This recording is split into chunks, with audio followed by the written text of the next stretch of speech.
Agama Islam bersumberkan wahyu dan memiliki norma-normanya sendiri.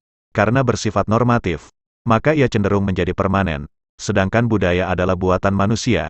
Karenanya ia berkembang sesuai dengan perkembangan zaman dan cenderung untuk selalu berubah. Perbedaan ini tidak menghalangi kemungkinan manifestasi kehidupan beragama dalam bentuk budaya.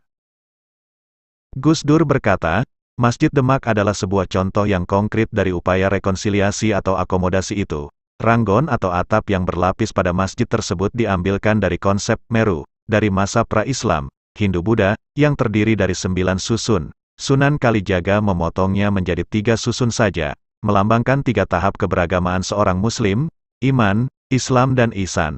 Pada mulanya orang baru beriman saja, kemudian ia melaksanakan Islam ketika telah menyadari pentingnya syariat, barulah ia memasuki tingkat yang lebih tinggi lagi, ihsan, dengan mendalami tasawuf, hakikat dan marifat. Pada tahap berikutnya, datanglah bentuk Masjid ala Timur Tengah, dengan bentuk kubah dan segala ornamennya. Terjadilah kemudian proses Arabisasi. Meskipun pada mulanya bentuk masjid baru ini ditolak oleh Masjid Ngampel dan Pakojan, bentuk kubah lambat laun menjadi sesuatu yang normatif, sedangkan semangat pribumisasi menganggap kedua model ini sama saja.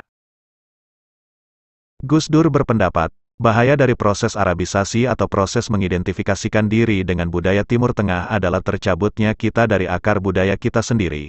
Lebih dari itu, Arabisasi belum tentu cocok dengan kebutuhan kita. Pribumisasi bukan upaya menghindarkan timbulnya perlawanan dari kekuatan-kekuatan budaya setempat, akan tetapi justru agar budaya ini tidak hilang. Inti pribumisasi Islam adalah kebutuhan, bukan untuk menghindari polarisasi antara agama dengan budaya, sebab polarisasi demikian memang tak terhindarkan.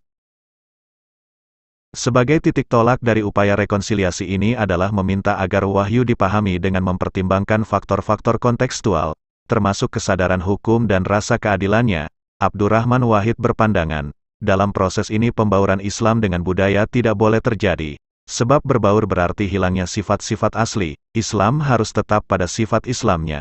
Al-Quran adalah harus tetap dalam bahasa Arab, terutama dalam salat, sebab hal ini telah merupakan norma. Sedang terjemahan Al-Quran hanyalah dimaksudkan untuk mempermudah pemahaman, bukan menggantikan Al-Quran sendiri.